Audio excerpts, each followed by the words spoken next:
Hey, this is Mike with Mountain Bike Action Magazine, out here at Cherry Canyon in Los Angeles, California, testing the Cannondale Scalpel 2.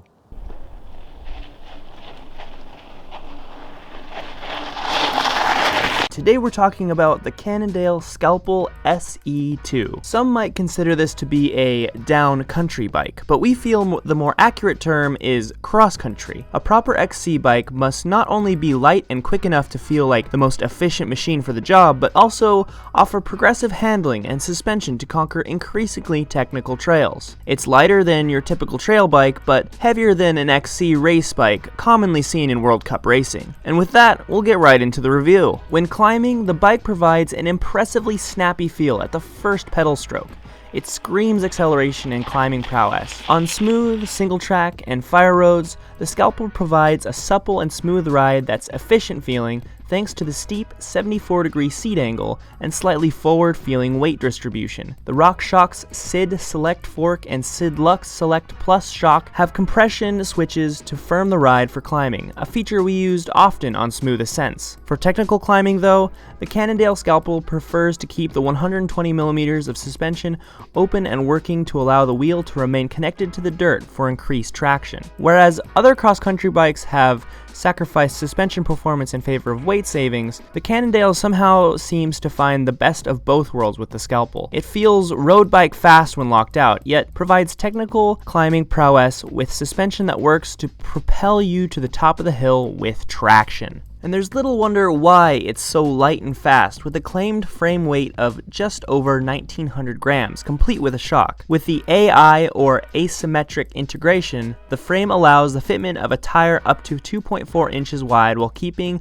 a short chainstay length. It has room for 2 bottles inside the front triangle and is compatible with Cannondale's Stash Kit, which has everything you might need for a trailside repair. With the updated geometry, the head angle is a full 1.5 degrees slacker at 67 degrees, with a 1 degree steeper seat angle over its XC race-oriented counterparts. With everything, our complete bike weighed a respectable 29.1 pounds, which isn't great for XC racing, but this Scalpel isn't built to just go fast uphill. When the trail points downward, the Cannondale Scalpel handles technical sections with confidence. While we're more used to bikes with more travel, we appreciated the Scalpel's sharp handling manners and active suspension design that carved the trail just like its name suggests, like a surgeon's blade. It's precise so that the rider knows exactly where the cornering edges are on the tires, and while capable, it will let you know when you've hit the limit. We found ourselves reaching for that long travel mode more than once, only to remember there isn't one. While the suspension capabilities of the Scalpel are impressive, it lacks the forgiveness of a bike with more travel.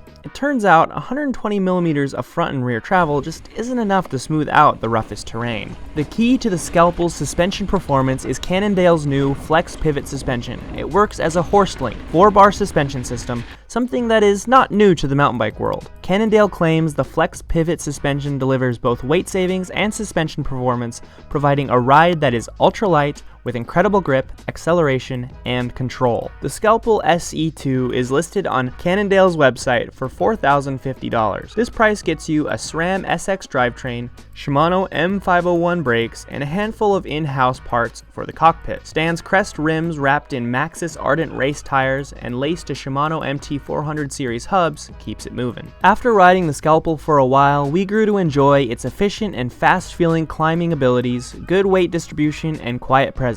We felt the mid-level SID Select suspension lacked a bit of compression adjustment and support, and the 90mm stem is a bit much, but overall we enjoyed the ride. We feel Cannondale did well, taking the race-proven Scalpel platform and making it a little more capable. While simply adding travel can make some bikes feel less responsive, the SE retains the quick and lively handling that racers expect from a Scalpel, albeit in a little bit more trail-friendly package. Thanks to a little more travel and a smart mix of components, the Scalpel SE can ride cross-country all day and moonlight as a heck of a fun trail bike too. If you enjoyed this video and would like to check out more, go ahead and subscribe to the channel. Don't forget to check out the print magazines as well by either clicking the link below or stopping by the local newsstand and grabbing a copy.